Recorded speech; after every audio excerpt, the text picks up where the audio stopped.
Kerala Tamil Nadu IS recruitment ഭീകരവാദ കേസിൽ പ്രതികളുടെ ശിക്ഷാവിധി ഇന്ന്. കോയമ്പത്തൂർ സ്വദേശികളായ മുഹമ്മദ് അസറുദ്ദീൻ, ഷെയ്ഖ് ഹിദയത്തുള്ള എന്നിവർ കുറ്റക്കാരാണെന്ന് കൊച്ചി NIA കോടതിയെ കണ്ടെത്തിയിരുന്നു. കോയമ്പത്തൂർ സ്ഫോടന കേസിലും അസറുദ്ദീൻ പ്രതിയാണ്. വിവരങ്ങൾ രേഷ്മ ബാബു നൽകും. രേഷ്മ, കേരളത്തിലെ IS റിക്രൂട്ട്മെന്റ് എന്നത് ഒരു വസ്തുതയായിരുന്നു. കേരളത്തിൽ ഭരിച്ചുകൊണ്ടിരിക്കുന്ന മുന്നണിയാണെങ്കിലും ഇവിടുത്തെ UDF ഒക്കെ ആണെങ്കിലും ആദ്യഘട്ടത്തിൽ IS റിക്രൂട്ട്മെന്റോ അതെന്താണ് എന്ന് ചോദിക്കുന്ന ഒരു അവസ്ഥയുണ്ടായിരുന്നു. കേരളത്തിലെ പല മാധ്യമങ്ങൾ, ജനം TV ഒഴികെയുള്ള മാധ്യമങ്ങൾ ആരും തന്നെ IS റിക്രൂട്ട്മെന്റ് എന്ന വസ്തുത അംഗീകരിക്കാൻ ആ കാലഘട്ടത്തിൽ തയ്യാറായിരുന്നില്ല. എന്തായാലും IS റിക്രൂട്ട്മെന്റുമായി ബന്ധപ്പെട്ട് മറ്റൊരു കേസിൽ ഇന്നിപ്പോൾ ശിക്ഷ വിധിക്കുകയാണല്ലോ കോടതി. നേരത്തെ ഈ രണ്ട് ജിഹാദികളും കുറ്റക്കാരാണെന്ന് കോടതി കണ്ടെത്തുകയും ചെയ്തിരുന്നല്ലോ രേഷ്മ.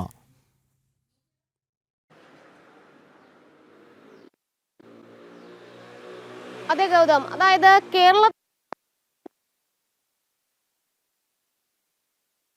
ഈ കേസിൽ പ്രതികളായിട്ടുള്ള മുഹമ്മദ് അസറുദ്ദീൻ, ഷെയ്ഖ് ഹിദായത്തുള്ള ഇവരൊക്കെ തന്നെ കുറ്റക്കാരാണെന്ന് കൊച്ചിയിലെ പ്രത്യേക NIA കോടതി കണ്ടെത്തിയിരുന്നു. ഈ കേസിലാണ് ഇന്ന് ശിക്ഷ പ്രസ്താവിക്കാൻ പോകുന്നത്. ശിക്ഷാവിധി ഏകദേശം 11 മണിയോടുകൂടി പ്രസ്താവിക്കുമെന്നാണ് അറിയാൻ സാധിച്ചിട്ടുള്ളത്. പ്രധാനമായിട്ടും NIA കണ്ടെത്തിയിട്ടുള്ളത് ഈ കേസിൽ മൊത്തം 40ഓളം സാക്ഷികളുണ്ട്. ഒപ്പം തന്നെ ഡിജിറ്റൽ തെളിവുകളടക്കം NIA കണ്ടെത്തിയിരുന്നു.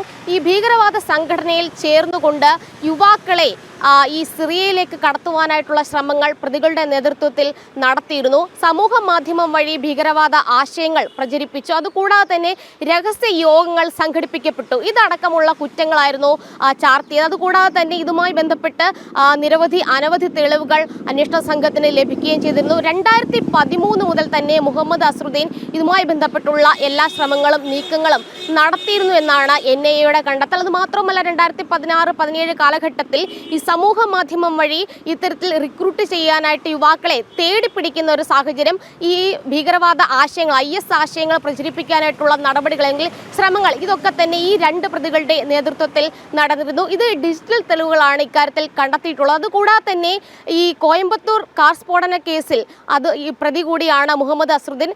അതിലെ ഈ ചാവേറായിരുന്ന ജാമിഷ് മുബീൻ നേരത്തെ റിമാൻഡിൽ കഴിഞ്ഞിരുന്ന മുഹമ്മദ് അസറുദ്ദീനെ ജയിലിൽ വന്ന് കണ്ടിരുന്നു. ചികിത്സയ്ക്ക് വന്നു എന്നുള്ള ഒരു മറവിലായിരുന്നു ഇവിടെ കേരളത്തിൽ കേന്ദ്രീകരിച്ചിരുന്നത്. കേരളത്തിൽ നിന്നും തമിഴ്നാട്ടിൽ നിന്നും കൂടുതൽ യുവാക്കളെ ISലേക്ക് ആകർഷിക്കുക, അതോടൊപ്പം തന്നെ സിറിയയിലേക്ക് എത്തിക്കുക, ഇതായിരുന്നു ഇവരുടെ ദൗത്യം. എന്തായാലും മറ്റ് റിക്രൂട്ട്മെന്റ് ഭീകരവാദ കേസുകൾ അന്വേഷിക്കുന്നതിനിടയിൽ തന്നെയാണ് NIAക്ക് ഇതുമായി ബന്ധപ്പെട്ടുള്ള വിവരങ്ങളും തെളിവുകളും ലഭിച്ചത്. അതിന്റെ അടിസ്ഥാനത്തിൽ 2019 NIA ഇത്തരത്തിൽ കേസെടുത്തുകൊണ്ടുള്ള അന്വേഷണം ആരംഭിച്ചു. എന്തായാലും മുഹമ്മദ് അസറുദ്ദീനും ഷെയ്ഖ് ഹിദായത്തുള്ള ഇവർ കുറ്റക്കാരാണെന്ന് നേരത്തെ തന്നെ കഴിഞ്ഞ ആഴ്ച തന്നെ NIA കോടതി കണ്ടെത്തിയിരുന്നു. ഇവരുടെ ശിക്ഷയാണ് ഇന്ന് പ്രസ്താവിക്കാൻ പോകുന്നത് ഗൗതം.